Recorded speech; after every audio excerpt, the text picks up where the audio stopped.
This tub spout was completely rusted out and literally fell off. I had to cut the drywall and replace the half-inch elbow to install a new spout.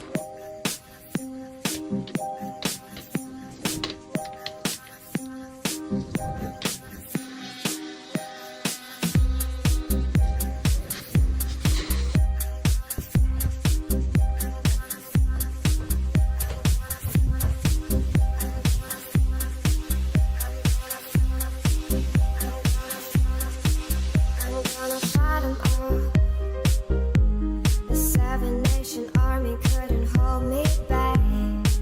They're gonna rip it off, taking their time right behind my back. And I'm talking to Everything looks done, say, but nope, it's leaking. Watch part 2 to see what went wrong and how I fix it. Follow for real plumbing, not shortcuts. Drop your thoughts in the comments.